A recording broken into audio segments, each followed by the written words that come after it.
It's great to see you back again. First of all, and most importantly, how are you? How's the team after the break away? Great. We're all a picture of health, really. I suppose in some ways, although it's very frustrating to be on lockdown when you feel perfectly fit and healthy, it was a sensible and right thing to do. We've got to do everything, whether it be at work, the workplace, or at home, or socialising to reduce the spread of the virus. And if you've got a case, then it's important everybody locks down. But fortunately for us, all the players that had it had very mild symptoms, if any at all. We had a little difficult time for some of them who couldn't leave the house, but we got the equipment to them, and I think most of the players seen it as almost like a mid-season break where they had a chance to offload, go back to some basics, re-energise. Injured lads got a chance to get fit. So when we came back on Sunday, everybody was fully fit, raring to go, and we've had a great week since. And so we're in a good place at the moment. I suppose, in a way, with everything going on with the pandemic, it always felt inevitable that something like this could happen at some stage of the season. How well prepared do you think we were as a club for this in terms of managing the players' workload from home? I think we'd obviously had the aspects of the summer where we had programmes gone out to players, we had equipment sent out to them, and also we kept in touch with Zoom calls, phone calls, just to keep spirits up. We even had some quizzes, I think, with Luke. So this time round we were well equipped. I think most people are very resourceful. They'll find some way of exercising, some way of keeping themselves occupied.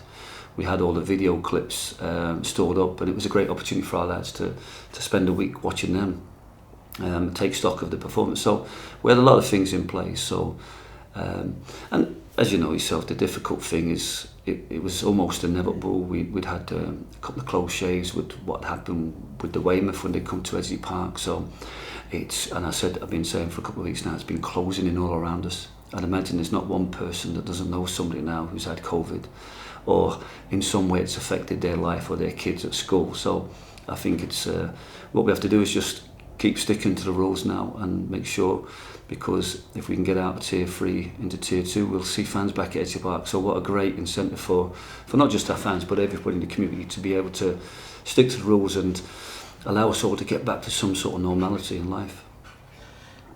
When we play on Sunday, it'll have been over 3 weeks since we last played a game at Rochdale. Is there any concern at all that we may be a bit rusty, lacking a bit of match fitness at all, or is it just good to have this break ahead of such a busy Christmas schedule? I never feel any concern, but when you speak to sports scientists, medical people, that you have to be careful. If you had a player that was out for 2 weeks and then he was returning to training for a week, you'd want to be managing his minutes. And I suppose, although these players are not injured, they have had a similar change to their working programme. I don't think we're overly concerned, especially with the maintenance of aerobic and strength during the first week. Some of the players then were able to get out the second week and do a little bit more, some anaerobic working, shuttle works and fitness work. And then we've had 6 good training. Well, we will have 6 good training sessions before we start on Sunday. So I'm really pleased with where we're at. I think we've done everything we possibly could to mitigate any dangers. The great thing about Sunday's game that you do have 7 subs. Should the game go into extra time, which is a concern I'd imagine for all clubs, then you do have another sub. So but I think we're not as worried about this game as potentially the fixtures that are backing up. I think we're going to have tougher challenges to our players' fitness and keeping them uninjured for a really intense December and January, more than this week. So we should enjoy the feeling we have in this week of being fully fit and fresh and raring to go. Talking about that backup of fixtures, I think if you look at from Sunday onwards, I think it's 9 games in 29 days. There's a lot of talk throughout the game at the minute about the long-term effects this could have on players' welfare, not just this season but next season and the season after that. Is that something you agree with? I'm still worried about potentially having dementia when I'm older from all the footballs I've headed. So there's some serious health issues, not just in short term and long term. We're only exploring now the dangers of heading. We're only starting to admit the dangers of heading and how that might affect football and how we train. There's a lot of studies done on astro effects that might have, different boots. But I think naturally football's becoming faster, more dynamic, so for more challenging for players physically. It's still the longest competitive period of intense activity, would it be 90 minutes. It's the longest intensive season you could imagine. So there is a lot of demands placed on players in different ways, both in short, medium and long term.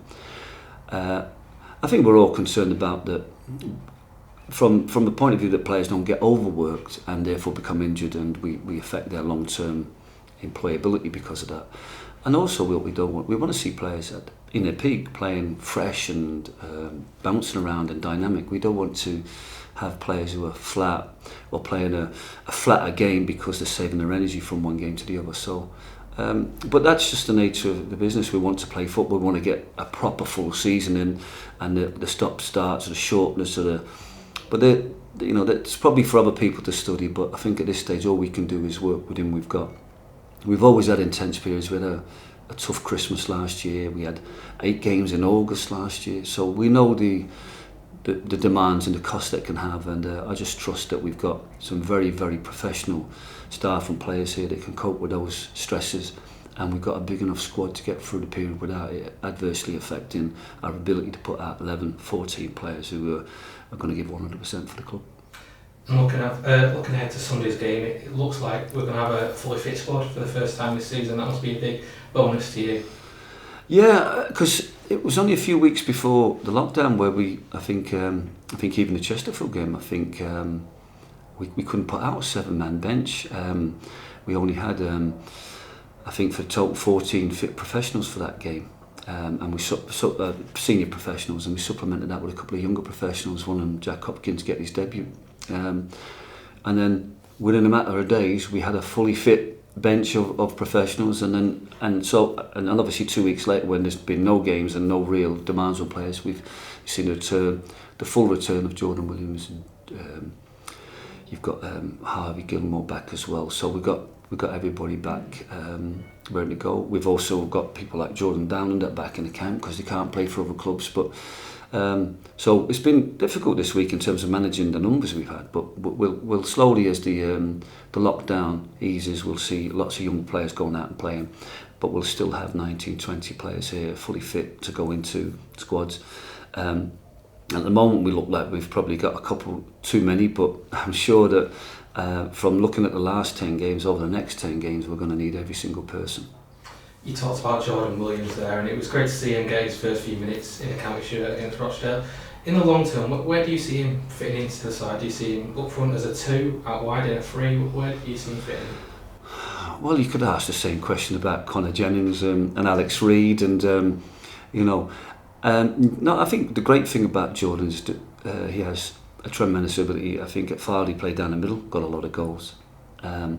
In other clubs he's played as the left attacker because he's got that tremendous turn of pace and power and directness that you want from a wide player. At Northwich we used him either as an 11 or a second centre forward, so with Richie Bennett. So depending on the games, I think we can see him being employed in that role, possibly off the left. Connor Jennings has done a great job for us against Chesterfield off the left, but we kind of tried to tuck him in a little bit more to play closer to Reedy and John Rooney. So the great thing about these players, they're all versatile, and we can find not a shape that we have to force them into that shape, but I think we'll find a shape that suits all their strengths. It's a great game to look forward to this weekend. We're looking to reach the 3rd round of the FA Cup for the first time since 2007. I'm sure you remember that well at Watford. How big of an achievement would that be for this side? It'd be a great achievement. I mean, like I said, maybe that's a question you can ask me next week after we've done it, and then we'll know the draw, and then it seems real. I think in this particular case, I think it's been a great achievement for the players to beat Chesterfield on Wednesday, and then be that professional then to go to Rochdale and beat Rochdale. Weird scenario in that we've got 3 games in a row. It's like we've dedicated the last month just to the FA Cup. So the 3rd game in 3 is the 2nd round of the Cup, and I know we'll all be excited by the FA Cup draw, and when you get a a league opposition. It doesn't feel as dramatic and exciting as the FA Cup. You know, the teams that are above you or below you, the mismatches that come up.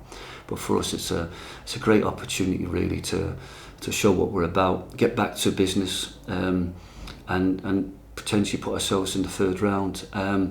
It would be a great achievement. Like I said, as a manager, I've enjoyed this type of achievement. As a player, I've, you know, third, fourth round, semi-finals of the League Cup. I've, you know, and other more exciting things. But for some of these lads, so we've got lads who have played in the league and probably tasted this type of game, and maybe the next level when you get a big side in the next round.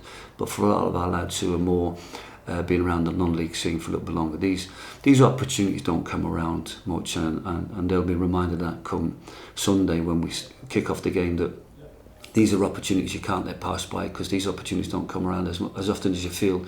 And we've got a real tremendous opportunity now to earn the next stage, but we have to make sure that we're professional and do the right things on Sunday, and make sure we go into the next week excited about the draw, but also the next league match. And just looking at Yeovil, they finished fourth last season, and going into the start of the season they were considered one of the favourites for promotion. At the minute, at the bottom of the league, and haven't yet won a game in the league. Are you surprised at that start? I think everybody will be, regardless, I mean, of how you did last year or how you know. I mean, Yeovil did really well last year. You expect the teams that come down to do well because of the financial side, but it's not always that easy. But I think both managers at Notts County and Yeovil did really well. They got the teams turned around quickly, adapted to the league, and were very, very competitive. And both got to the playoffs and finished respectively quite high, and probably two of the best teams, because of where they finished last year, should be considered two of the best teams going into this season. Then it's a question of how everybody else is coping with COVID and how they're strengthening. This year we had nobody come down into the league from above, so there's none of this ex-league club with a parachute payment. So it was really all about the strength that was winning the league. And I expected Notts County and Yeovil to be favourites ahead of us, really. But again, I don't really know the inside track on Yeovil, whether they've been affected by COVID, whether they've had to reduce the budget. They've retained quite a lot of good players from last year. They've added some good players, but I know they've had injuries, and they're probably just trying to find that way. You look at the league table and you could disrespect them as the worst in the league, but if you look at the results, they've been very, up until last Saturday there was very little in the games, and so therefore I think that there's a little bit like what I've seen with other clubs who are struggling. There's not much between success and failure, and it'll only take a few things to go right for them to get back to winning ways. But regardless of the league form, regardless of where they are in the league table, the last two FA Cup games they've won, and they've earned their right to be in this round, and they'll be wanting to keep that form. And as a team in the FA Cup second round, their form is 2 wins, so we have to make sure we stop that. Amongst their ranks, of course, is Matty Warburton. It's such a shame in so many ways that there's not going to be any fans at Edgeley Park to give him the ovation that he no doubt would have got.